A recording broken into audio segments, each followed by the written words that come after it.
ગુરુવાર 28 મે 2026 ઉપલી મીડીનું મનન. ઈશ્વરના યોગ્ય સમયમાં. થેસાલોનિકીઓને પહેલો પત્ર 5મો અધ્યાય 12-15 કલમ વાંચીશું. પણ ભાઈઓ, અમે તમને વિનંતી કરીએ છીએ કે જેઓ તમારામાં મહેનત કરે છે અને પ્રભુમાં તમારા આગેવાન છે અને તમને બોધ કરે છે, તેઓની કદર કરો અને તેઓના કામને લીધે પ્રેમપૂર્વક તેઓને અતિ ઘણું માન આપો. તમે માહોમાહે શાંતિમાં રહો. વળી ભાઈઓ, અમે તમને વિનંતી કરીએ છીએ કે તમે તોફાનીઓને બોધ કરો, બીકણોને ઉત્તેજન આપો, નિર્બળોને આશ્રય આપો, સઘળાની સાથે સહનશીલ થાઓ. સાવધ રહો કે કોઈ ભૂંડાઈને બદલે પાછી ભૂંડાઈ ન વાળે, પણ સદા એકબીજાનું તથા સઘળાનું કલ્યાણ કરવાને યત્ન કરો. આમેન.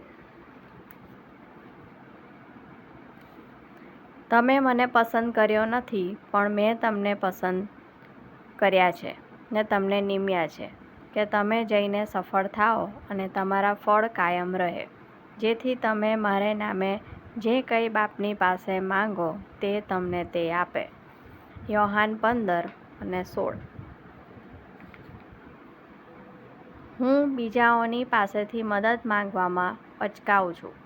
જો કે મારી બહેન માને છે કે જો તમે લોકોને તમારી જરૂરિયાત જણાવો તો લોકો તમને મદદ કરવા તૈયાર હોય છે.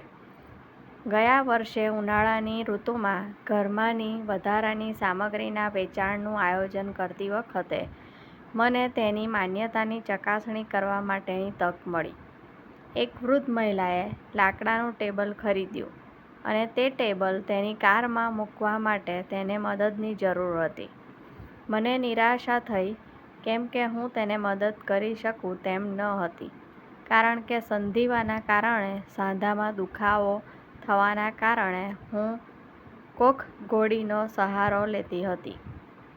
હતાશા મેં એ અજાણી વ્યક્તિ કે જેણે જૂનો કોફી ભરવાનો પોટ ખરીદ્યો હતો તેને પૂછ્યું કે શું તમે કૃપા કરીને આ સ્ત્રીને મદદ કરી શકશો. તે માણસ આ કાર્ય માટે તૈયાર થયો અને તેણે એકલા હાથે તે ભારે ટેબલ ઊંચક્યું. જ્યારે તેણે તે ટેબલ કારમાં મૂકી આપ્યું ત્યારે મેં તેનો ખૂબ આભાર માન્યો. તે માણસ કોઈ પણ અભિમાન વગર પોતાનો કોફીનો પોટ લઈને ચાલ્યો ગયો.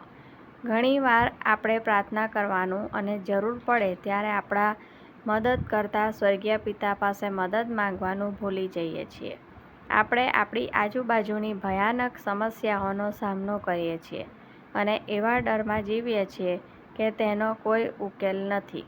છતાં જ્યારે આપણે પ્રાર્થના કરીએ છીએ ત્યારે આભારી અંતઃકરણ સાથે આપણે વિશ્વાસ રાખીએ છીએ કે ઈશ્વર જવાબ આપશે. આપણે કલ્પના કરીએ તેથી વિશેષ ઈશ્વર આપણને પ્રેમ કરે છે. જો આપણે માંગીએ તો ઈશ્વર આપણને જે જોઈએ છે તે જરૂરથી આપશે અને ઘણીવાર આપણે ન સમજી શકીએ તે રીતે આપશે. આજનો સુવિચાર. કૃપાથી મદદ મેળવવી તે મારે અને બીજાઓ માટે આશીર્વાદરૂપ છે. મધ્યસ્થી. જેઓને એવો ડર છે કે તેમની જરૂરિયાતો પૂરી નહીં થાય તેઓ માટે પ્રાર્થના. વહાલા ઈશ્વર, જ્યારે સમય સારો હોય ત્યારે કદાચ અમે તમારો આભાર માનવાનું યાદ રાખીએ. જ્યારે સમય ખરાબ હોય અને અમારે મદદની જરૂર હોય ત્યારે તમે અમને જવાબ આપશો તે વિશ્વાસથી તમારી પાસે આવવાનું અમે યાદ રાખીએ તેવી સભાનતા અમને આપો. પ્રભુ ઈસુના નામમાં. આમેન.